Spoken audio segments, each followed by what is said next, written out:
صرف اللہ کے سوا، صرف اللہ ہی اللہ، جسے پکارا جاتا ہے، جس سے مانگا جاتا ہے، اس کا نمونہ اس آیت میں دیکھنا۔ وَإِذَا سَأَلَكَ عِبَادِي عَنِّي،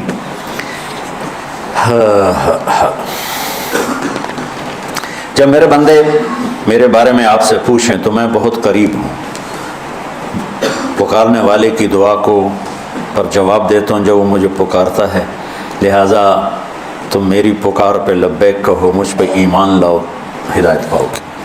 یہ تو اس کا سادہ سا ترجمہ ہے، لیکن جو اس میں حسن ہے وہ وَإِذَا، اذا کا مطلب ہے میرے بندو مجھ سے مانگنے کے لیے کوئی ٹائم مقرر نہیں ہے، دن رات، صبح شام، اندھیرا اجالا، گرمی سردی، مشرق مغرب، وَإِذَا، جب جس موقع پر جیسے پکارو گے، زبان سے، آہوں سے، آنسوؤں سے، دل کی دھڑکنوں سے، اندر کے غم اور دکھ سے، جس طرح بھی مجھے پکارو میرے بارے میں، وَإِذَا،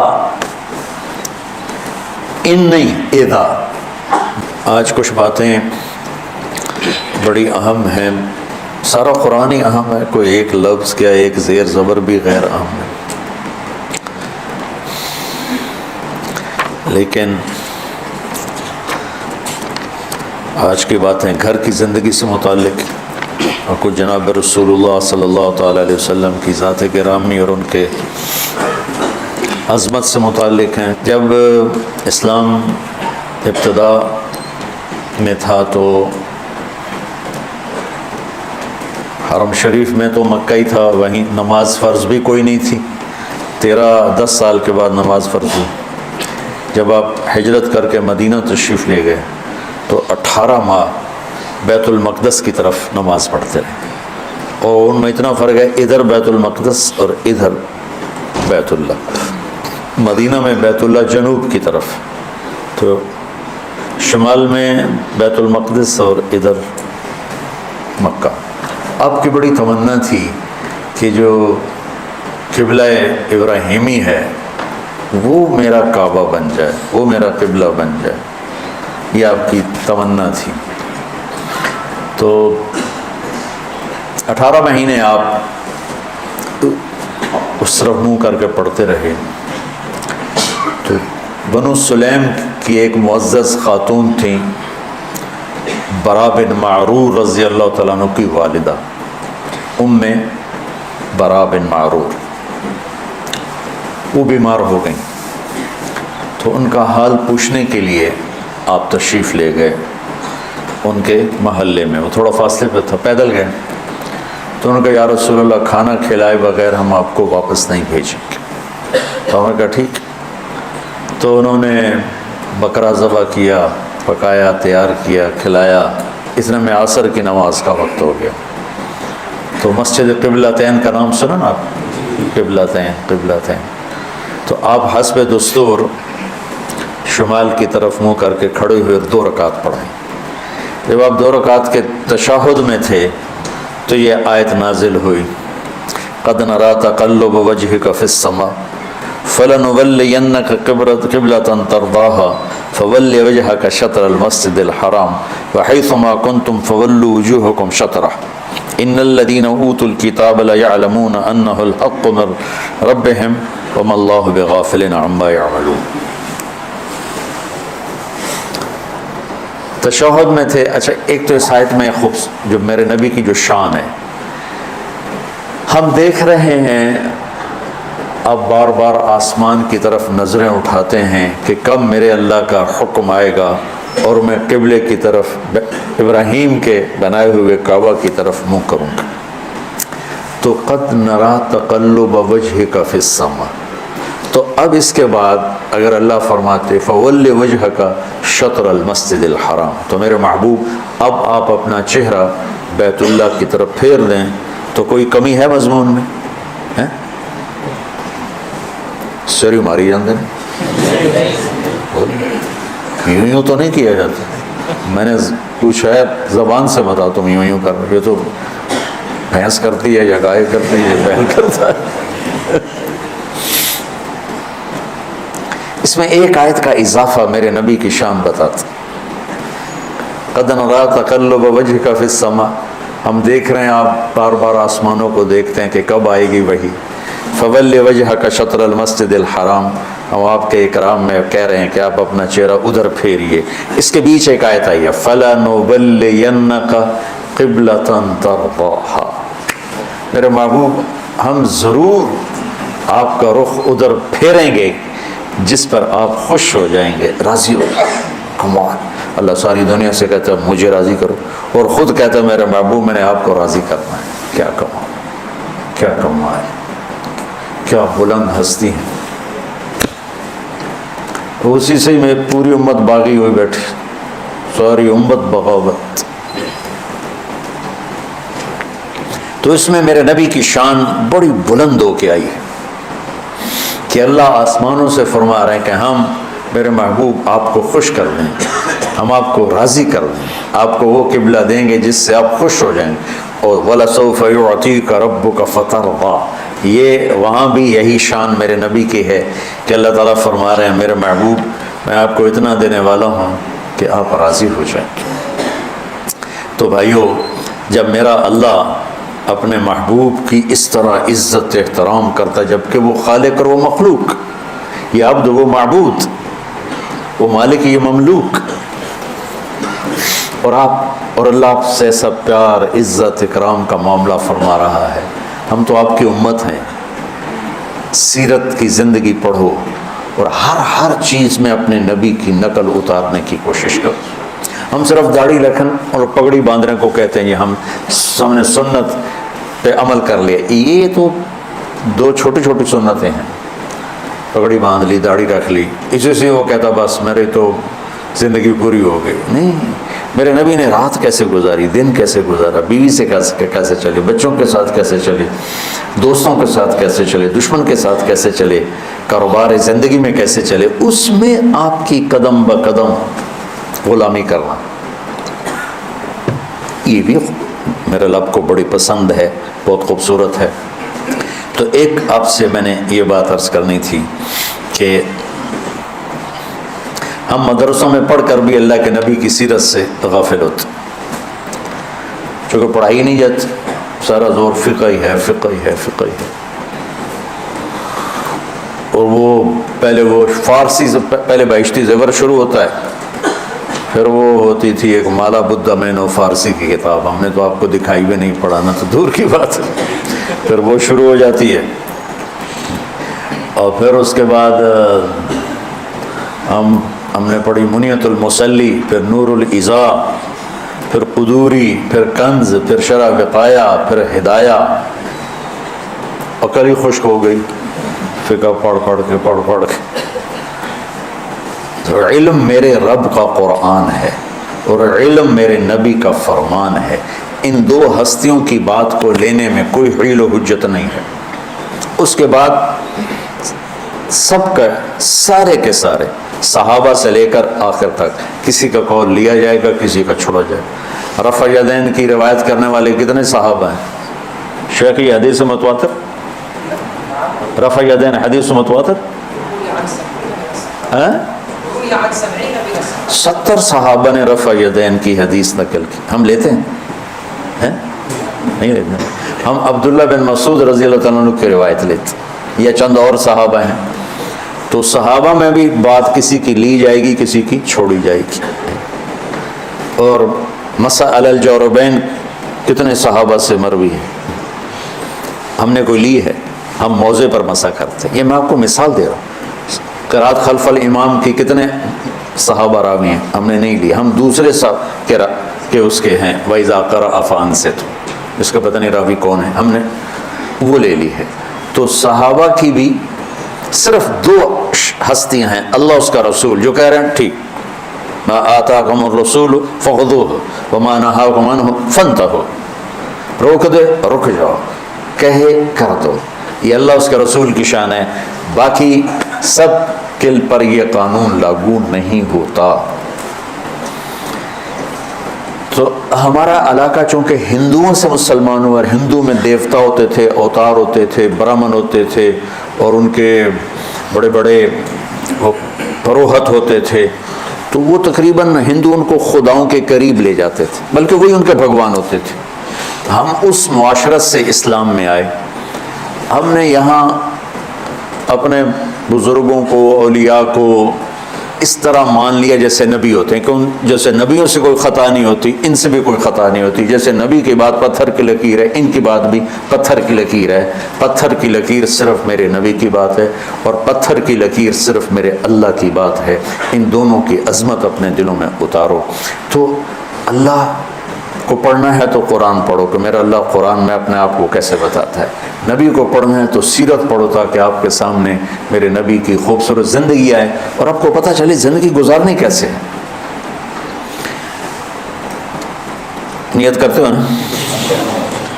یہ ایک بات تھی میرے اس میں، اسی سے متعلق پھر یہ بات آ گئی، وَإِذَا سَأَلَكَ عِبَادِي عَنِّي فَإِنِّي قَرِيبٌ أُجِيبُ دَعْوَةَ الدَّاعِ إِذَا دَعَانِ فَلْيَسْتَجِيبُوا لِي وَلْيُؤْمِنُوا بِي لَعَلَّهُمْ يَرْشُدُونَ کہ اللہ تعالیٰ کہہ رہا ہے میرے بندے کن سے مانگ رہے ہو؟ جو یا مر گئے ہیں یا اگر زندہ بھی ہیں تو تمہاری طرح وہ محتاج ہیں، تو مجھ سے مانگو نا، میرے خزانوں کی کوئی حد نہیں، انتہا نہیں ہے۔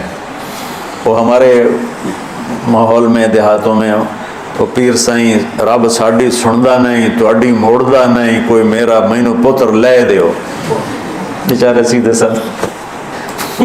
میرا ایک رشتہ دار تھا مرحوم، تو میں اس سے ملنے گیا تو میں نے وہاں میاں صاحب، ہمارا جو خاندانی ٹائٹل ہے میاں صاحب، یہاں مولانا کہتے ہیں، کہنے لگا میاں صاحب بندہ تو بڑا چنگا ہے پر تو وابی ہو گیا۔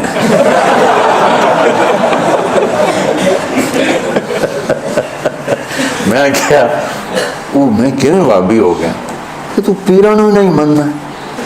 میں کہتے ہیں میرا تو اپنا پیر ہے قادری سلسلے دا، میں تو وہ ہاتھ بیعت ہوئے ہویا، اسی پیرانو مننے آئے پر اے نہیں ہے پہ پیر پتر دے وے، پتر اللہ دیندا ہے، کہ لائیے تا گل ہوئی۔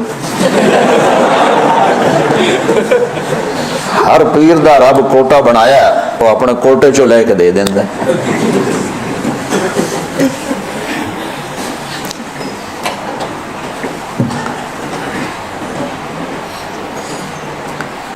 صرف اللہ کے سوا، صرف اللہ ہی اللہ، جس سے پکارا جاتا ہے، جس سے مانگا جاتا ہے، اس کا نمونہ اس آیت میں دیکھنا۔ وَإِذَا سَأَلَكَ عِبَادِي عَنِّي،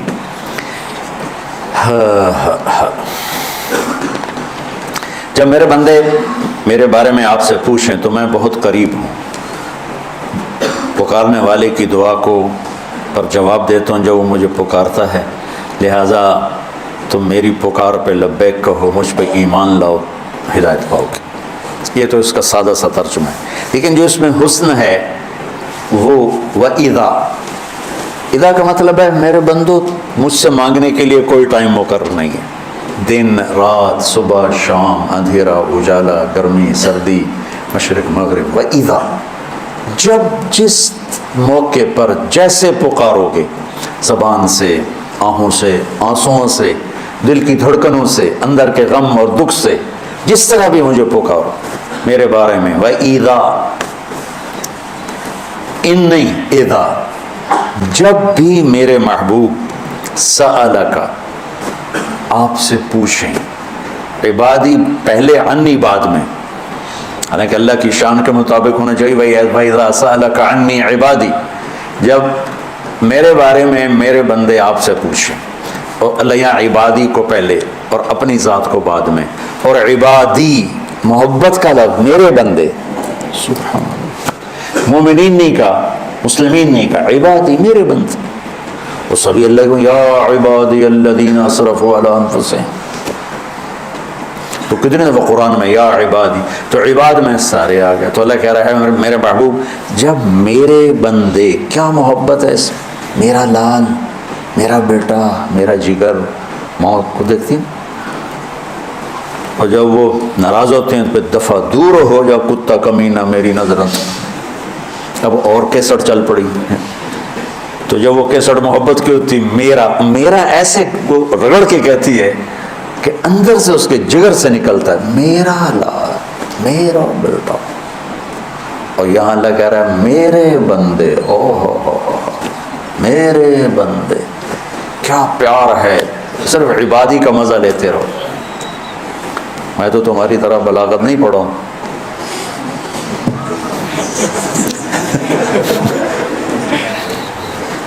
اپنے ذوق کی وجہ سے، میرا ادبی ذوق ہے، شاعرانہ ذوق ہے،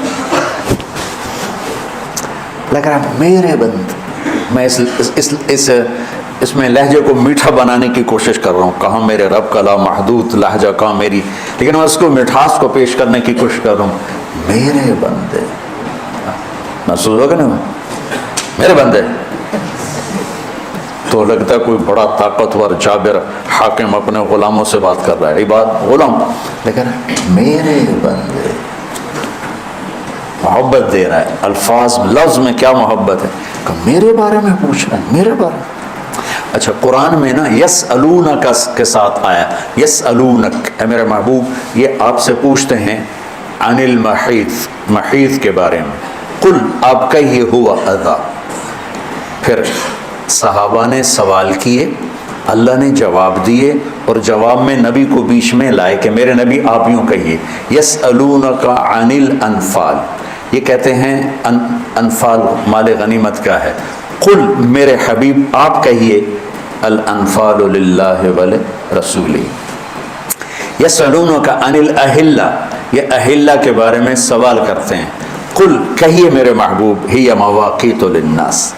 یسألونک ماذا ينفقون، یہ آپ سے سوال کرتے ہیں کیا خرچ کریں. قل العفو، میرے محبوب آپ فرمائیے زائد. یہ طرز قرآن کا سمجھ میں آ گیا. اب انہی صحابہ نے سوال کیا کہ ہمارا رب کدھر ہے؟ قریب ہے تو مناجات کریں، دور ہے تو زور سے پکاریں.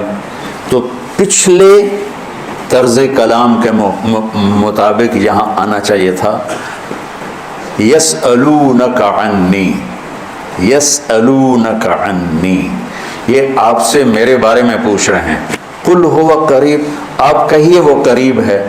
جو پیچھے کوئی 14-15 دفعہ یہ آیا ہے یسألونک. تو یسألونک، یسألونک، اب وہی صحابہ کہہ رہے ہیں کہ اللہ کے بارے میں ہم آپ سے پوچھتے ہیں. تو آیت کا اترنا اسی طرز پہ ہونا چاہیے.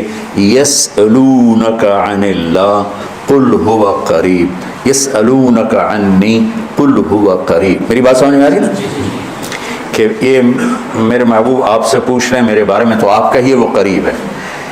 لیکن یہاں سارا جملہ تبدیل کر دیا، سارے جملے کی کیمسٹری تبدیل کر دی. وَإِذَا، وہاں اذا نہیں، یسألونک. یسألونک کا مطلب ہے کہ اس وقت یہ جواب ہے، آئندہ اس میں تبدیلی آ سکتی. اور اذا سأل کا مطلب ہے کہ اب جو جواب آئے گا ہمیشہ کے لیے آئے گا، اس میں کوئی تبدیلی نہیں ہو سکتی. وَإِذَا اور یسألون. اب یہ میرے بندے میرے بارے میں پوچھیں تو آگے اللہ نے کہنا تھا کہیے میں قریب ہوں. اللہ کہتا ہے فإنی قریب، میں قریب ہوں. میں پوچھتا ہوں کہ بھائی مولانا زبیر صاحب کدھر ہیں؟ تمہارا نام کیا ہے؟ میں کہتا ہوں سعید، مولانا سعید صاحب، مولانا زبیر صاحب کدھر ہیں؟ تو آپ کہیں گے جی وہ بیٹھے ہیں. ٹھیک ہے. میں پوچھتا ہوں کہ مولوی سعید صاحب مولانا زبیر صاحب کدھر ہیں؟ آپ کے بولنے سے پہلے وہ خود بول پڑتے ہیں کہ جی میں یہاں ہوں. تو کوئی فرق ہے ان دونوں چیزوں میں؟ انہوں نے میری بات کو عزت دی ہے کہ آپ کے بولنے سے پہلے خود بول پڑے میں موجود ہوں، میں ہوں. شیخ رمزی ہوتے تو زیادہ سمجھا سکتے. اب میرے جو اندر احساسات ہیں میرے پاس آگے الفاظ کوئی نہیں. اللہ تعالیٰ فرما رہے ہیں کہ جب میرے بندے میرے بارے میں آپ سے پوچھیں تو ایک دم اللہ نے کلام کی شکل بدلی. کہ میرے حبیب آپ پیچھے ہٹ جائیں، اس کا جواب میں خود دوں گا. کہ میرے بندہ تیرے پاس ہی تو ہوں، تیری شارک سے زیادہ تیرے قریب ہوں. اللہ نے اپنے حبیب کو بیچ میں نہیں شامل کیا کہ میرے محبوب آپ پیچھے ہو جائیں. مجھے یہ جواب اتنا پسند آیا ہے کہ میں چاہتا ہوں کہ آپ کی جگہ میں خود جواب دوں. میرے بندوں میں تمہارے پاس ہوں، تمہاری شارک سے زیادہ قریب ہوں، تم سے دور نہیں ہوں. اینما تولوا فثم وجہ اللہ، میں تم سے دور نہیں ہوں، میں تمہارے پاس ہوں. تمہاری شارک سے زیادہ قریب ہوں، تو قدم قدم میری معیت تمہارے ساتھ ہے، مجھے پکارنے کے لیے زور لگانے کی ضرورت نہیں ہے، عربی کی ضرورت نہیں ہے، جس زبان میں پکارو گے وہ سنے گا۔ آگے کہتا ہے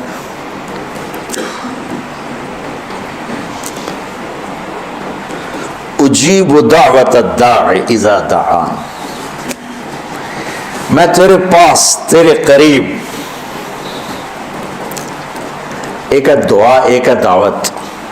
دعوت ہوتا ہے ایک دفعہ بلانا، اور دعا ہوتا ہے بار بار بلانا، مانگنا، پکارنا۔ اور میرا رب کہہ رہا ہے زندگی میں کسی نے مجھے ایک دفعہ بھی پکارا تو میں لبیک کہتا۔ دعوت، دعوت، دعا نہیں، دعوت۔ دعا ہم تو ہر وقت 5 وقت نماز پڑھتے ہیں، اللہ کو پکارتے ہیں، تہجد پڑھتے ہیں، نفل پڑھتے ہیں، اشراق پڑھتے ہیں، قرآن پڑھتے ہیں، ذکر کرتے ہیں، ہم اللہ کو پکارتے ہیں۔ اور میرا اللہ کہہ رہا ہے زندگی میں ایک دفعہ جس نے مجھے کہا یا اللہ، تو میرا جواب 70 دفعہ آئے گا، لبیک لبیک یا عبدی۔ اب بتاؤ اس اللہ سے پیار کرنا چاہیے کہ ڈرنا چاہیے؟ تو پیار کیجیے۔ تو ہمارے خطیبوں نے اللہ سے ڈرا ڈرا کے تباہی پھیرتے، جس کو میں نہیں ڈراتی، جن آ گیا، جن بابا آ گیا، جن بابا آ گیا، بچارے دور دور دور دور کر کے رضائی میں گھستے ہیں۔ میرا نبی کہتا بشرا ولا تنفرا، یسرا ولا تعسرا، خوشخبریاں سناؤ، وعیدیں نہ سناؤ، آسانیاں کرو، تنگیاں نہ کرو۔ تو میرا اللہ کہہ رہا ہے زندگی میں ایک دفعہ بھی مجھے پکارو گے نا، ایک دفعہ، الداعی، پھر سبحان اللہ، الداعی، پکارنے والا مسلم ہو، مومن ہو، مشرک ہو، ہندو ہو، سکھ ہو، دہریہ ہو، ایتھیسٹ ہو، پتھروں کا پجاری، بتوں کا پجاری، آگ کا پجاری، سورج کا پجاری، کسی مذہب کو نہ ماننے والا، وہ بھی کہے گا نا یا اللہ تو میری آواز آئے گی لبیک لبیک یا عبد۔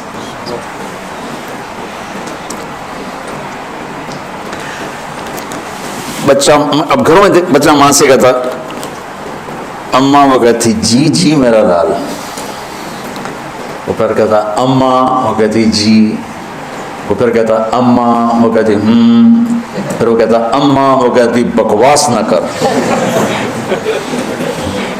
تم ساری رات اپنے رب کو پکارو،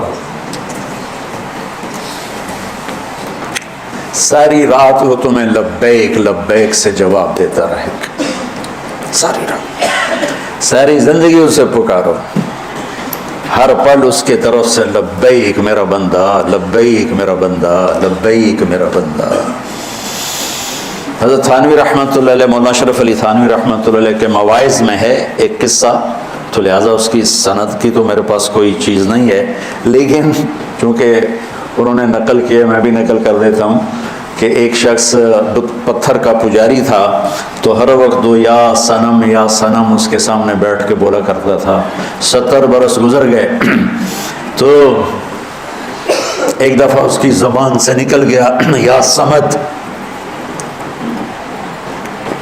یا صمد، تو اللہ نے کہا لبیک لبیک میرا بندہ، میں حاضر میں حاضر میرا بندہ۔ فرشتوں نے کہا یا اللہ یہ تو تجھے جانتا ہی نہیں ہے، زبان پھسل گئی۔ اللہ نے فرمایا 70 سال سے انتظار کر رہا تھا کہ کبھی تو مجھے پکارے گا، آج چاہے بھولے سے پکارا ہے میں جواب دوں گا۔ اس کا تو پتہ نہیں پیچھے سند کیا ہے، لیکن ایک میں حدیث آپ کو پیش کرتا ہوں کہ جب قارون زمین میں دھنس رہا تھا اور اللہ نے 2 رکوع اتارے، ان قارون کان من قوم موسیٰ فبغى علیہ فخسفنا به وبدارہ الارض۔ قارون نے کیا کیا تھا؟ موسیٰ علیہ السلام کے لیے ایک عورت کو تیار کیا۔ موسیٰ علیہ السلام نے زکوٰۃ مانگی، بنو اسرائیل کی زکوٰۃ تھی 1 لاکھ پہ 10,000، ہماری زکوٰۃ ہے 1 لاکھ پہ 2,500، اتنا فرق، پھر بھی لوگ نہیں دیتے ہیں، اور ان کی 10,000۔ جب اس نے حساب کیا تو کروڑوں میں چلی گئی، انہوں نے کہا کون اتنا دے؟ اس نے ایک عورت کو پیسے دیے کہ تو موسیٰ علیہ السلام پہ نا بدکاری کی تہمت لگاتے، اور پھر اور بھی دوں گا۔ موسیٰ علیہ السلام بیان فرما رہے تھے، یہ قارون کھڑا ہو گیا کہ جی جو آدمی زنا کرے اس کی کیا سزا ہے؟ موسیٰ علیہ السلام نے فرمایا اس کو سنسار کے پتھر مار کے ہلاک کیا جائے۔ تو کہنے لگا یہ عورت کیا کہتی ہے؟ اس نے اشارہ کیا، وہ کھڑی ہو گئی، کیا کہتی ہو؟ اس کی جب نور نبوت پہ نظر پڑی کہا جی میں کچھ نہیں کہتی، مجھے اس نے پیسے دیے تھے کہ میں آپ پہ گناہ کی تہمت لگاتا۔ تو موسیٰ علیہ السلام سجدے میں چلے گئے، جلالی نبی۔ تو اللہ نے کہا زمین تیرے تابع ہے، جو کہے گا کرے گی۔ وہ کھڑے ہوئے تو موسیٰ علیہ السلام نے زمین سے کہا پکڑ لے اس کو، تو زمین نے اس کو ایسے کھینچا اور اس کے پاؤں اندر گئے۔ کہنے لگا موسیٰ مجھے معاف کر دو، آئندہ نہیں کروں گا۔ تو موسیٰ علیہ السلام نے فرمایا اور پکڑ لو، وہ گھٹنوں تک چلا گیا۔ موسیٰ مجھے معاف کر دو، میں آئندہ نہیں کروں گا۔ جتنی دفعہ وہ کہتا میں آئندہ نہیں کروں گا، موسیٰ علیہ السلام کہتے اور پکڑو اور پکڑو اور پکڑو، یہاں تک کہ وہ سارا اپنی بدنصیبی لے کر زمین میں زندہ زمین میں دھنس گیا۔ ہاں فإنی قریب اجیب دعوت الداع اذا دعان۔ جبریل آئے، موسیٰ اللہ فرما رہے ہیں میرے کلیم، قارون نے آپ کی اتنی منتیں کی، آپ نے اسے معاف نہ کیا، میری عزت کی قسم ایک دفعہ قارون مجھے پکارتا میں اسے نکال کے باہر کھڑا، اس نے مجھے پکارا ہی۔ تو میرے عزیزو اللہ ہی اللہ ہے، للہ المشرق والمغرب، لہ ما فی السماوات وما فی الارض وما بینہما وما تحت الثرى وَإِن تَجْهَرْ بِالْقَوْلِ فَإِنَّهُ يَعْلَمُ السِّرَّ وَأَخْفَى اللہ لا الہ الا ہو لہ الاسماء الحسنى۔ کیا خوبصورت تعارف ہے اللہ کا۔ تو یہ پیار محبت سے دنیا کو بتانا، ڈنڈے مار کے نہیں، زبان کی تیزی اور شدت سے، پیار سے، کہ اللہ شارک سے قریب، اللہ نیند سے پاک، اونگ سے پاک، خزانے لامحدود، بھائی اس کو پکار، جو ایک لمحے میں کہے گا لبیک، ایک لمحے میں جواب آئے گا لبیک۔ تو اللہ وَإِذَا سَأَلْتَ فَاسْأَلِ اللَّهِ وَإِذَا اسْتَعَنْتَ فَاسْتَعِنْ بِاللَّهِ۔ نفل پڑھو دعا مانگو، نفل پڑھو دعا مانگو۔ یہ اس کے اوپر رمضان کی بات آ رہی ہے، شہر رمضان الذی انزل فیہ القرآن، یہ رمضان کا مہینہ ہے جس میں ہم نے قرآن کو اتارا۔ میں بارہا بتا چکا ہوں رمضان کا مطلب ہے جل جانا۔ اس میں اللہ پورے مہینے کے روزے کے بدلے میں اور رات کی تراویح کے بدلے میں اللہ ایمان والوں کے گناہوں کو جلا دیتا ہے اور پاک صاف کر دیتا ہے، اس لیے اس کو رمضان کا مہینہ کہا جاتا ہے۔ اور اللہ تعالیٰ نے، اللہ کا عرش اس میں پہلے آسمان پہ آ جاتا ہے، تو اس میں یہ آئی ہوئی ہے آیت، پھر آگے رمضان شروع ہو جاتا ہے کہ سیزن ہوتے ہیں، رمضان دعاؤں کا سیزن ہے، مانگو اللہ سے کھل کے مانگو، کہ اس کے خزانوں میں کوئی کمی کوئی نہیں ہے۔ لہٰذا بھائیوں، نماز کے ذریعے، روزے کے ذریعے آسمان تک دعائیں۔ 1996 میں میں ایک مسئلے میں پھنس گیا، تو کوئی اتنی وہ مشکل تھا کہ وہ کوئی شکل نظر نہیں آ رہی تھی اس کے حل ہونے کی، تو میں نے روزے رکھنے شروع کر دیے۔ تو ہمت تھی، قوت تھی، سر درد نہیں ہوتا تھا۔ اب تو روزے کی وجہ سے جو ہی ظہر کا وقت آتا ہے تو سر درد کا حملہ ہوتا ہے، پیٹ خالی ہونے کی وجہ سے۔ تو مسلسل میں نے 20 روزے رکھے، مسلسل، یہاں تک اس میں ہمارا ایک سفر کراچی کا تھا، تو ہم جا رہے تھے تیز گام پر، اور تیز گام میں وہ ہوتے ہیں چھوٹے چھوٹے کمپارٹمنٹ، ان کو پتہ نہیں کیا کہتے تھے، اس میں 6 آدمی ہوتے، تو میں نے چولہا ساتھ لیا اور سحری کا سامان ساتھ لیا، اور میں نے اس سفر میں بھی روزہ نہیں چھوڑا۔ میں اکیلا اٹھا اور میں نے اپنی سحری تیار کی اور میں نے راستے میں روزہ رکھا، اتنی میں نے پابندی کی۔ 21واں روزہ میں رکھنے نہیں پایا کہ اللہ نے میرا وہ کام کر دیا۔ مصلی بچھاؤ، روزے رکھو، مصلی بچھاؤ، اور ظاہری اسباب اختیار کرو، یہ نہیں کہ ذرا تم مصلی پہ بیٹھ جاؤ کہ اس کے نیچے سے پیسے نکل آئیں گے۔ ہمارا ایک ساتھی تھا، وہ یقین کی باتیں سن سن کو اس نے ایک پتھر اٹھا کے نا بستر میں رکھ لیا، اور روزانہ تہجد میں کہتا بنگالی تھا، یالا اس پاتھر کو سونا بنا دے، یالا اس پاتھر کو سونا بنا دے۔ وہ 4 مہینے لے کے پھرتا رہا، وہ پاتھر سونا تو بنا نہیں، پھر اس کو پھینک دیا۔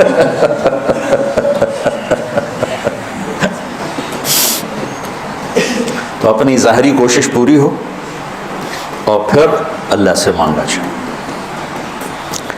تو روزہ ایک اور واقعہ یاد ہے کہ میہ فارقین شام کا شہر تھا اور اس کا قلعہ تھا پہاڑ پر. 1 سال صحابہ اس کا محاصرہ کر کے پڑے رہے. خالد بن ولید جیسے فتح نہیں ہو سکا. تو خالد بن ولید رضی اللہ تعالیٰ نے اعلان فرمایا کہ سارا لشکر روزے رکھو کہ اللہ اس کو ہمیں فتح کروا دے. پہلے دن روزہ رکھا گیا. خالد بن ولید افطاری کے لیے خیمے میں آئے تو افطاری کوئی نہیں تھی. تو ان کو خیال آیا غلام میرا بیمار ہوگا. انہوں نے پانی پی کے روزہ افطار کر لیا.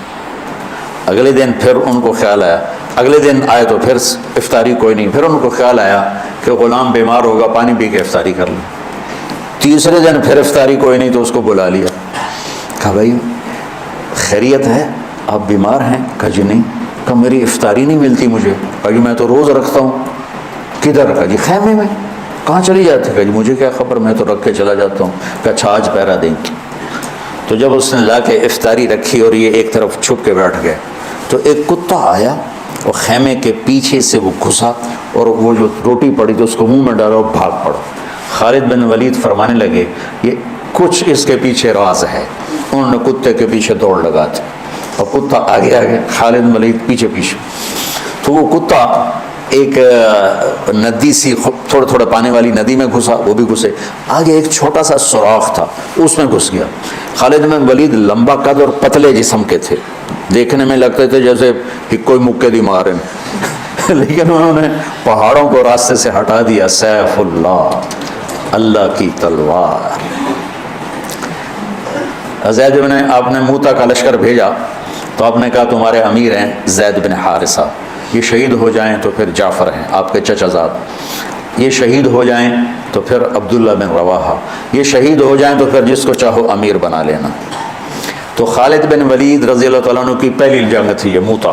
اسلام لائے اور یہ جنگ پیش آ گئی. صلح حدیبیہ کے بعد کی بات ہے. تو یہ موتا اردن میں ہے. میں وہاں 2-3 دفعہ گیا ہوں, 2 دفعہ گیا ہوں. زید بن حارثہ شہید ہو گئے تو جعفر تیار, جعفر تیار کیوں کہتے ہیں ان کو, کہ ان کو جھنڈا پکڑا تو انہوں نے ہاتھ کاٹ دیا, تو انہوں نے دوسرے ہاتھ میں لے لیا, انہیں وہ ہاتھ کاٹ دیا, تو کٹے ہاتھوں سے جھنڈے کو یوں چمٹا لیا, انہیں پیچھے سے کاٹ دیا تو جھنڈا گر گیا. تو اللہ کے نبی مسجد نبوی میں بیٹھے ہوئے تھے اور فرما رہے تھے زید آگے بڑھ رہا ہے اور قتال کر رہا ہے اور وہ قتل ہوا اور وہ گیا جنت میں. پھر آپ نے فرمایا اب جھنڈا جعفر نے اٹھایا ہے اور وہ آگے بڑھا ہے, اس کے دونوں ہاتھ کٹے اور وہ گرا اور وہ گیا جنت میں. اور اس کے دونوں ہاتھوں کے بدلے میں اللہ نے جعفر کو 2 پر دے دیے ہیں جس سے وہ جنت میں اڑتا پھرتا ہے. اس لیے ان کو کہتے ہیں جعفر تیار. یہ اللہ کے نبی کی خوشخبری تھی کہ جعفر کو اللہ نے 2 پر دیے جس سے وہ جنت میں اڑتا پھرتا ہے. پھر آپ نے کہا اب جھنڈا اٹھایا عبداللہ بن رواحہ نے, وہ آگے بڑھا, قتال کیا, قتل ہوا اور تھوڑے لمحے کے بعد فرمایا وہ گیا جنت میں. جھنڈا گر گیا, اب کوئی اٹھانے کی ہمت نہیں رکھتا. تو ثابت بن اکرم ایک انصاری صحابی ہیں, انہوں نے جھنڈا اٹھایا. کبھی جھنڈا پکڑو, جھنڈا پکڑو, ہاتھ سے نکل رہی ہے جنگ. تو لوگوں نے کہا تو ہی پکڑ لے, تو بدری آدمی. ثابت بن اکرم بدری صحابہ, کہا بھائی میرے بس کا نہیں ہے, کسی اور کو پکڑاؤ. تو سفرہ تفری میں کس کے منہ سے نکلا خالد کو پکڑاؤ, وہ نہیں پتہ چلا, شور شرابہ تھا. تو کسی نے کہا خالد کو پکڑاؤ. یہ کہنا تھا کہ سب نے کہا خالد کو دو, خالد کو دو. اب اللہ کے نبی خاموشی سے اوپر دیکھ رہے ہیں, سے سامنے سناٹا ہے اور ادھر یہ ہو رہا ہے. تو آخر سب نے کہا خالد تو جھنڈا اٹھا. وہ کہنے لگے میں تو نیا مسلمان ہوں اور میری پہلی جنگ ہے, بابا کسی پرانے آدمی کو دو. تو سب کہیں تو ہی لے, تو ہی لے, تو ہی لے. تو خالد نے ایک ہاتھ میں جھنڈا پکڑ کے دوسرے ہاتھ سے جب یوں تلوار لہرائی نا, تو میرے نبی نے فرمایا اللہ نے اپنی تلواروں میں سے ایک تلوار کو نکال لیا ہے. سیف اللہ, سیف اللہ. اس دن آپ کے ہاتھ سے 9 تلواریں ٹوٹیں لڑتے لڑتے. پھر اللہ نے ان کے ہاتھوں فتح نصیب فرمائی. 3000 کے لشکر نے 1 لاکھ پہ غلبہ پایا.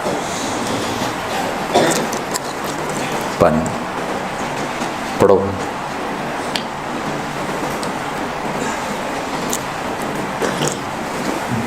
تو وہ اس سوراخ میں گھس گئے.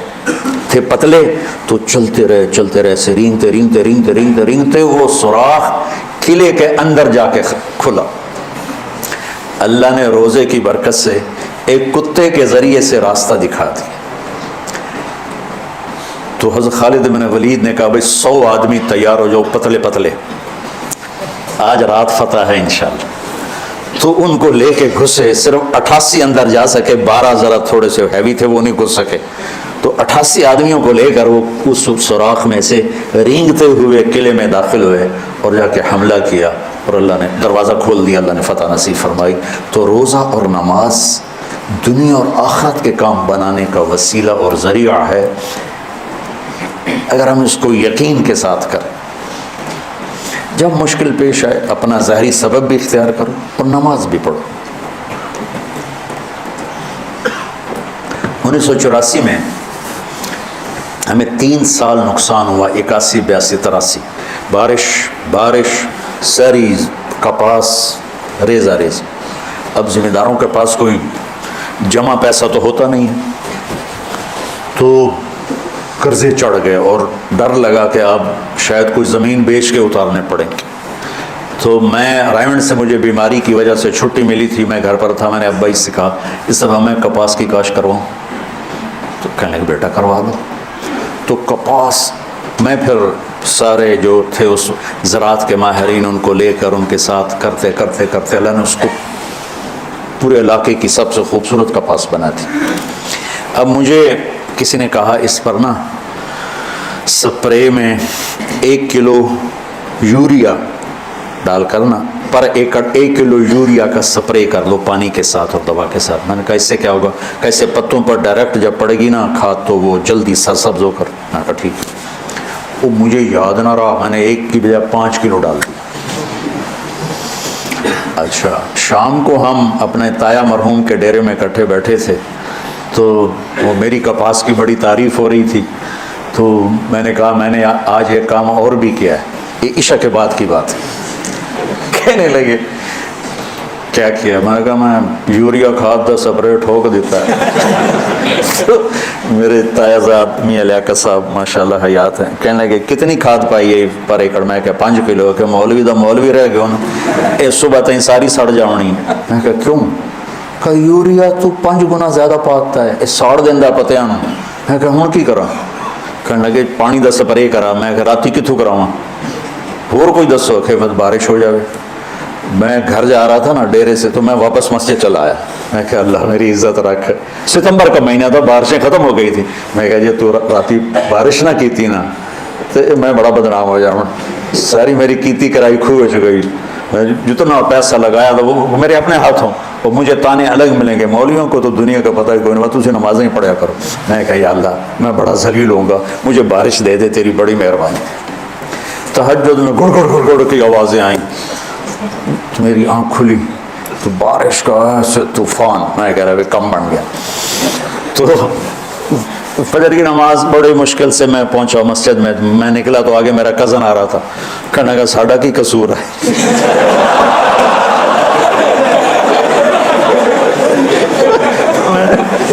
میں نے پوچھا کیا ہوا؟ کہ تو نے تو غلط سپرے کرایا، تو تیری دعا پہ اللہ نے بارش کر کے دھو دیا. ہمارے تو ٹھیک سپرے تھے، وہ سارے ضائع ہو گئے.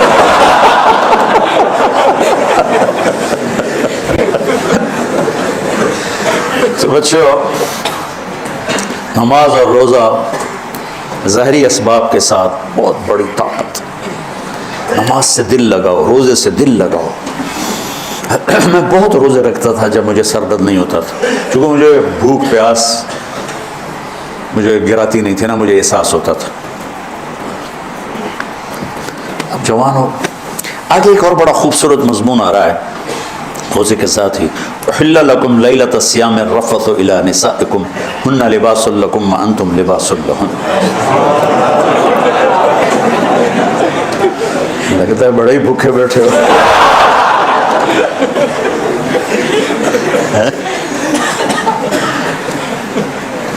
یہ تو میرا فیورٹ مضمون ہے نا کہ اللہ فرما رہا ہے کہ تمہاری بیویاں تمہارا لباس ہے. اور اللہ عورتوں سے فرما رہا ہے تمہارے خامن تمہارا لباس۔ اس ایک لفظ میں میرے اللہ نے خامن اور بیوی کے رشتے کی قیمت، قدر، حسن، جمال اور اس کی بقا اور اس کی اہمیت ساری ایک لفظ لباس میں بتا دی۔ میرے اور لباس کے درمیان کوئی چیز حائل ہو سکتی؟ کوئی بھی نہیں ہو سکتی۔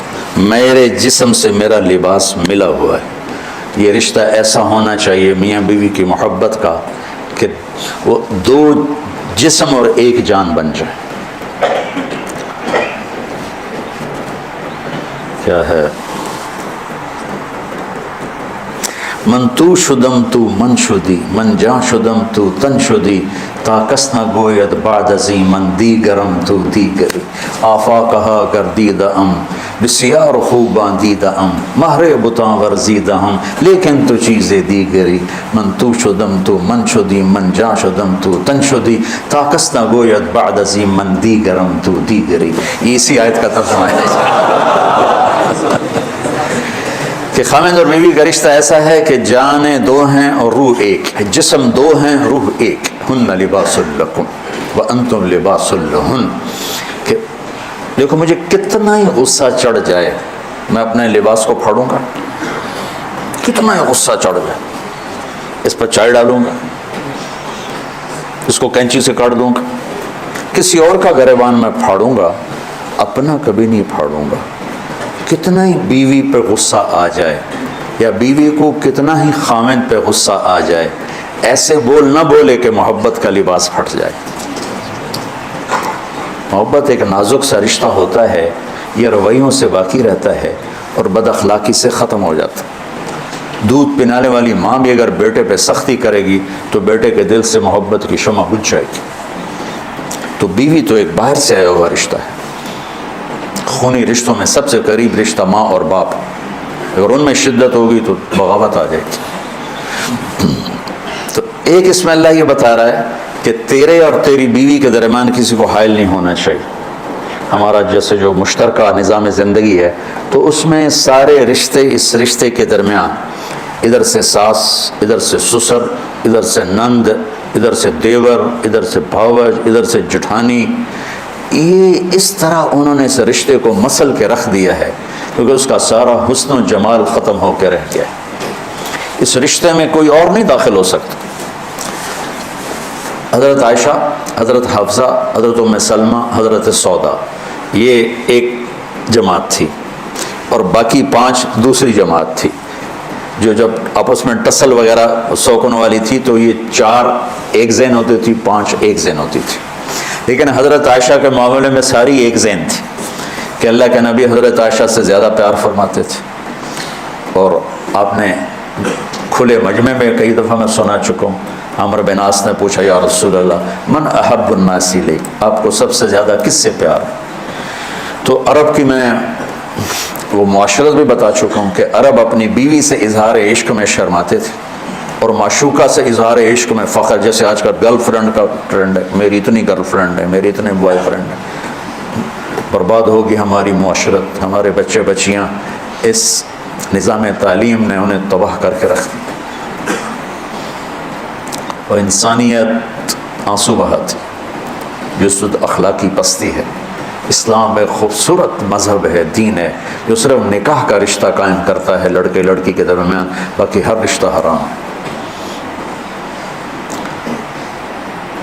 تو انہوں نے کہا یا رسول اللہ آپ کو سب سے زیادہ کس سے پیار ہے؟ آپ نے کہا عائشہ، اتنے زور سے کہا کہ سارے مجمع نے سنا۔ وہ گھبرا گیا کہ یا رسول اللہ یہ نہیں، مردوں میں کون کس سے زیادہ پیار؟ تو آپ نے ابو بکر کی بجائے کہا عائشہ کے عباس۔ تو ازواج مطہرات نے حضرت بی بی فاطمہ رضی اللہ عنہ علیہ السلام کو بھیجا کہ آپ جا کے بات کریں۔ تو وہ تشریف لائیں تو حضرت عائشہ کے گھر کی باری تھی کہ یا رسول اللہ آپ کی بیگمات ابو بکر کی بیٹی کے بارے میں شکایت کرتی۔ تو آپ نے یہ نہیں پوچھا کیا شکایت کرتی ہیں؟ خامد اور بیوی کے رشتے میں فاطمہ جیسی بیٹی بھی داخل نہیں ہو سکتی۔ آپ نے کہا بیٹی آپ کو یہ پسند نہیں ہے کہ جس سے آپ کا باپ محبت کرے آپ بھی اس سے محبت کریں. تو جنت کی سردار خاتون چپ کر کے واپس آ گئی. فرمایا آپ جانو آپ کا کام جانے، میں اپنے ابا سے دوبارہ بات نہیں کروں گی. یہ وہ رشتہ ہے. اب تم نوجوان ہو، تمہاری شادیاں ہوں گی، تو ساس بہو بڑا خوبصورت رشتہ ہے. کیونکہ میں نے میری 2 بیٹیاں تھیں، میں نے ان کی شادی کر دی. اب میں بیٹیوں سے خالی ہو گیا، تو میں نے اپنے 2 بیٹوں کو شادی کی، 2 بہویں لے کر آیا. تو ہم دونوں نے طے کیا کہ ہماری بیٹیاں ہمارے گھر آ گئیں، اب ہم ان سے بیٹی والا سلوک کریں گے. جب انہوں نے دیکھا کہ ہم ان کے ساتھ بیٹی جیسا سلوک کرتے ہیں، انہوں نے ہمیں ماں باپ بنا لیا. تو وہ ہماری خدمت ہماری بیٹیوں سے بھی زیادہ کر رہے ہیں. محبت بہوؤں سے تو نسل چلتی ہے، میری جو نسل چلے گی، میرے بیٹے کی جو نسل چلے گی، وہ میری بہو سے چلے گی. تو اسی کو میں زخمی کر دوں تو پھل کیا رہے گا؟ درخت کو ایک زخم لگ جائے وہ پھل کٹا جاتا، مرجھا جاتا. اور یہ جو بچیاں ہیں یہ اپنے ماں باپ کو کھو کے چلی گئیں سسرال کے گھر. اب ان کی ماں اور باپ ان کے ساتھ نہیں ہیں، تو یہ خامند کے ماں باپ کو اپنے ماں باپ بنا لیں، اور خامند کے ماں باپ انہیں اپنی بیٹی بنا لیں، یہ انہیں اپنا ماں باپ بنا لے. تو کتنا یہ محبت کا رشتہ ہے. لیکن یہ ٹسل ٹکراؤ کا رشتہ بن کے رہ گیا ہے. چونکہ ہم نے اپنے نبی کی زندگی نہیں پڑھی، تو پھر ہم سے اپنی بیویوں پر زیادتی ہوتی ہے، ماں کی وجہ سے، باپ کی وجہ سے، بھائیوں کی وجہ سے، بہنوں کی وجہ سے. ایک بات بہن کان میں ڈال لیتی ہے، یہ بہن سے رشتہ مضبوط ہے، بیوی سے ابھی مضبوط نہیں ہے، تو اسی پہ چل کے اس کی بےزتی ہو رہی ہوتی ہے، اس کو ذلیل کیا جا رہا ہوتا ہے. ماں کچھ کہہ دیتی ہے. اور بعض نادان والدین ایسے ہیں جو بیٹی کی شادی کرنے کے بعد بھی اس پہ کنٹرول رکھتے ہیں، پیچھے سے اس کو ہدایات دیتے ہیں، تو انہیں ساس سے یہ کرنا ہے، سسر سے یہ کرنا ہے، خامن سے یہ کرنا ہے. یہ بیوقوف والدین بھی اپنی بچیوں کا گھر برباد کر دیتے ہیں. اور وہ معصوم بچی والدین سے تعلق ابھی زیادہ ہوتا ہے، خامن سے کم ہوتا ہے، تو وہ ماں باپ، میری امی کہہ رہی میں کیا کروں، میرے ابو کہہ رہے میں کیا کروں. ایسے امی ابو سے ہاتھ جوڑ کے کہتا ہوں، جب بیٹی کو رخصت کر دیا ہے تو اسے اس گھر میں بسنے دو. اس کو پیچھے سے جو لوگ اپنی تار ہلاتے رہتے ہیں وہ ان کے گھر اجڑ جاتے ہیں. تو اب عورت میرا لباس ہے، میں عورت کا لباس. اب عورت کی باری آ گئی کہ اب بیوی اور خامند کے درمیان بیوی کہے گی میں آپ کی بیٹی ضرور ہوں لیکن میرا خامند پہلے ہے. آپ میرے باپ ضرور ہیں لیکن میرا خامند پہلے ہے. آپ میری ماں ضرور ہیں لیکن میرا خامند پہلے ہے. اور بیٹا کہے گا ماں جی آپ میری ماں ہیں لیکن میری بیوی میری ہے. ابا جان میں آپ کا بیٹا ہوں، آپ مجھے حکم دیں، میں آپ کی خدمت کروں گا، میں آپ کے لیے چائے بناتا ہوں، میں آپ کے کھانے کا، میری بیوی کی ذمہ نہیں ہے. تو اجتماعی زندگی نے برباد کر کے رکھ دیا ہے. کہیں اس کا ماشاءاللہ اچھے نمونے بھی ہیں. یہ بہت خوبصورت نظام زندگی ہے، لیکن غلط ہونے کی وجہ سے نا، وہ پچھلی دفعہ میں نے اس پہ بات کی تو خواخے بڑا مشہور ہوا تھا. خواخے خوفناک لفظ. تو حالانکہ یہ رشتے تھوڑی سی سوچ کے ساتھ خوبصورت ہو سکتے کہ جو میرے گھر میں بہو بن کے آئی ہے مجھے باپ بنا لے، اب اس کا باپ تو پیچھے رہے، اور میری بیگم کو ماں بنا لے، اور میں آنے والی کو اپنی بیٹی بنا لوں، اور میری بیگم اسے اپنی بیٹی بنا لے. تو کتنا خوبصورت رشتہ. لیکن پہل سسرال سے ہوتی ہے، کوئی موقع ہاتھ سے جانے نہیں دیتے، خود ہی شادی کرتے ہیں، خود ہی برباد کر دیتے. لباس میں کوئی چیز حائل نہیں ہو سکتی، لہٰذا اس رشتے میں کسی کو اولاد بھی نہیں داخل ہو سکتی. کتنی بے وقوف مائیں ہیں جو اولاد کے پیچھے خامند کو بے عزت کر دیتی ہیں. یہ انتہائی خوفناک قدم ہے. اور کتنے بے وقوف باپ ہیں جو اولاد کے پیچھے بیویوں کو ذلیل کر دیتے ہیں. اولاد بعد میں ہے. اس رشتے کے بعد والدین، لڑکی کے والدین، لڑکے کے والدین، حالانکہ ان دونوں کے بچے یہ سب بعد میں ہیں. پہلے یہ خامند اور بیوی کا رشتہ ہے. سینکڑوں آیات اللہ نے اس پر اتاری ہیں، چونکہ اس سے آگے نسل نے چلنا ہوتا. تو ہمارا ماحول ایسا ہے کہ اس میں خوبی نہیں دیکھتے. اور میرے نبی کی حدیث سے پاک یاد آئی، آپ نے فرمائی ہے میرے جو انصار ہیں یہ بڑے اعلیٰ لوگ ہیں، ان کے گھر میں جب کسی کی بیٹی شادی ہو کے آتی ہے تو اسے محسوس ہی نہیں ہوتا اپنے گھر میں ہوں یا سسرال کے گھر میں. تو میرے عزیزو، یہ بہت لمبی رات ہے، بہت بڑا پہاڑ ہے، یہ اللہ ہی اس کو ہلائے اور ہٹائے تو ہٹائے، لیکن میرے ذمے تو اگر چبت ہیں جماعت کی آستینوں میں، مجھے ہے حکم اذان لا الہ الا اللہ، میں تو کہتا رہوں گا۔ وہ جو گیت تم نے سنا نہیں، میری عمر بھر کا ریاض تھا، میرے درد کی تھی وہ داستان جسے تم ہنسی میں اڑا گئے۔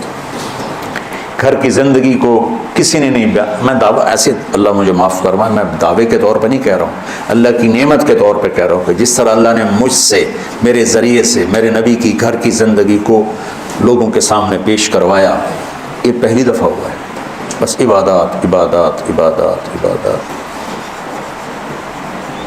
تو اب میرے شاگرد ہو، میں چاہتا ہوں آپ کے گھر میں جب کسی کی بیٹی آئے، آپ کی بیگم بن کر، آپ کے والدین کی بہو بن کر، تو وہ اسے یوں لگے جیسے میں اپنے ماں باپ کے گھر ہوں۔ چوتھے دن اس کو تانے ملنے شروع ہو جاتے۔ میں یہاں اپنے گھر کا واقعہ سناتا ہوں۔ اللہ تعالیٰ نے مجھے خوشحال کرانا، ہم نے آنکھیں کھولی تو نوکروں کی گودیں، نوکرانیاں، نوکروں کی ایک لائن، قطار۔ اللہ نے میری شادی کرائی، گھر کا کلچر، اور میری والدہ شوق سے کبھی کوئی سالن بنائے تو بنائے، ورنہ نوکرانیاں، نوکر۔ اس لیے میری ماں کو نہ زیادہ اچھی روٹی پکانی آتی تھی، نہ سالن پکانا آتی، ہمیں گزارا ہی کر دیا ہے کہ کرنا ہی نہیں پڑا۔ اب میری شادی ہو گئی، میری بیگم فیصل آباد سے، شہری لڑکی، ہم دیہات کے جانگلی لوگ، کوئی عیدیں آویں نا، کہ یہ کیا کہتے ہو، اس کا کیا مطلب، وہ پراؤ راؤ، وہ بیچاری سارا دن گم سم بیٹھی رہے، روئے، مجھے تو سمجھ میں نہیں آتا اب لوگ کیا باتیں کرتے۔ یہ اس کی کیفیت، اور جرگہ بیٹھ گیا۔ اب ساری بڈھیاں، چاچیاں، پھوپھیاں، بہنا اکٹھے ہو گئے، مقدمہ کی ہے، تیری ماں سارا دن چولہے تے سڑ دیے تے بیگم تیری پلنگ تے ٹھوکتے بیٹھی ہوندی۔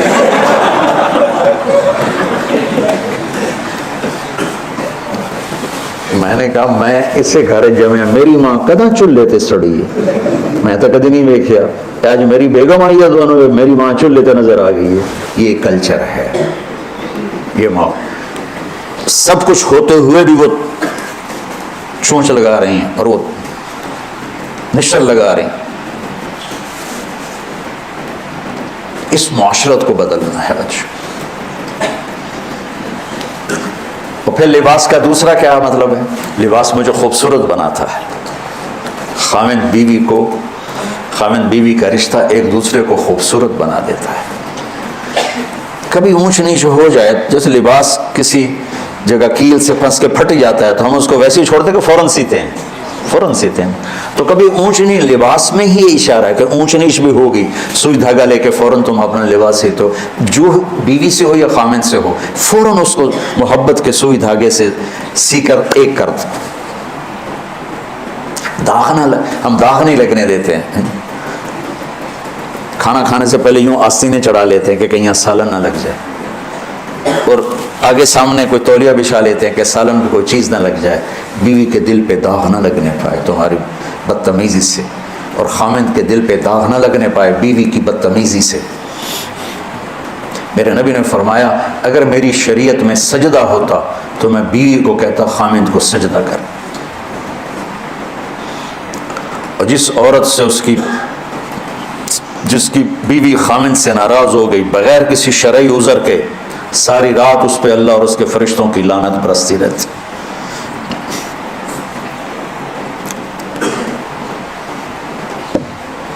پھر لباس کا ایک اور مطلب، جب آپ چھوٹے تھے تو ماں باپ آپ کے لیے کپڑے خرید کے لاتے تھے، اب آپ بڑے ہو گئے تو آپ اپنی پسند کا لباس خود لیتے، خود خرید۔ مجھے سفید لباس پسند ہے تو لہذا میں یہی پہنتا ہوں سارا سال، ساری سردیاں، ساری گرمیاں، پہلے جو ماں نے پہنا دیا وہ پہن لیا، تو جب کالج میں گئے تو اپنی پسند کے پہنے، جو بھی پہنے۔ تو میں 3 پیس سوٹ سلوا کے آیا، شفیق ٹیلرز، مجھے نام بھی یاد آ گیا، 80 روپے میں نے سلائی دی، 80 روپے، تو سارے ہاسٹل میں ہل ہل ہو گئی، وہی 80 روپے کی سوٹ سوا کے لیا، 80 روپے، اب 80 روپے کی تو وہ نالا نہیں ڈالتے۔ جب اللہ نے اختیار میں دے دیا تو لباس اپنی پسند کا، تو اس لفظ لباس میں اشارہ ہے کہ شادی میں لڑکے لڑکی کی پسند کا خیال کیا جائے۔ ہم اپنے بڑے بچے اور بڑی بچی کو اپنی پسند کا لباس نہیں پہناتے، ہم ان پہ چھوڑ دیتے ہیں۔ ایسی لفظ لباس میں اشارہ ہے اللہ تمہیں کل کو، ابھی تو تم اس گھاٹی سے گزرنے والے ہو، پتہ نہیں تمہارے والدین تمہارے ساتھ کیا کرتے ہیں، تو کل کو اللہ تمہیں صاحب اولاد بنائے تو اپنی، عام طور پر بیٹیوں سے پوچھنا عیب سمجھا جاتا، اور بیٹی اپنی پسند بتا دے تو مجرم بن جاتی۔ بیٹا دن رات زنا کرتا ہو کوئی بات نہیں، بچے بیٹی کے منہ سے نکل جائے تو ذبح کر دیتے، یہ کون سی غیرت؟ یہ شیطان ہے۔ بیٹی بھی تو ایک انسان ہے، اس سے نہیں خطا ہو سکتا۔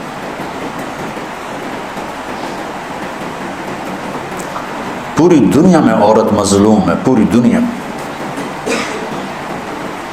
میں اس لیے ان کی بات زیادہ کرتا ہوں۔ میں کسی کی بیٹی کو گھر لے کر آیا، اس نے میرے لیے ماں چھوڑی، باپ چھوڑا، بھائی اس نے چھوڑے، بہنیں چھوڑی، گھر چھوڑا، عادات چھوڑی، اور میں ایک بول پر انہوں نے ہاں جی فرمائیے مجھے اب کیا کرنا ہے، تو میں اس کو عزت نہ دوں؟ ہے کوئی انسانیت؟ مارتے ہیں، بری طرح مارتے ہیں، دیہاتوں میں بیویوں کو مار مار ان کی ٹانگیں توڑ دیتے، چاہے وہ سندھی ہوں، چاہے پنجابی ہوں، چاہے پٹھان ہوں، چاہے بلوچ ہوں۔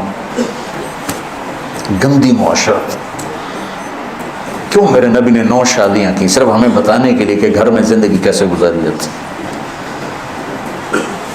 چونکہ صرف اس کیمرے کے ذریعے بہت سے لوگ سن رہے ہیں، بہت سے گھروں میں سن رہے ہیں، تو اس لیے میں یہ بات آپ کے لیول کے نہیں، والدین کے لیول کی بات کر رہا ہوں کہ والدین کو چاہیے کہ وہ پہلے اپنے بچے سے، بچی سے پوچھیں، یہاں کر دیں، آپ کو منظور ہے؟ کہے ٹھیک ہے تو ٹھیک۔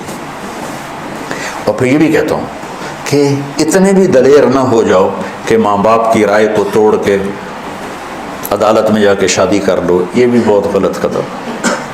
شرعاً قانوناً ہو جائے گا لیکن زندگی کانٹوں کی سیج بن جائے گی، ماں باپ کی دعائیں ساتھ نہیں ہوں۔ اور ماں باپ سے کہتا ہوں کہ یہ ظلم مت کرو کہ اپنی مرضی مسلط کرو۔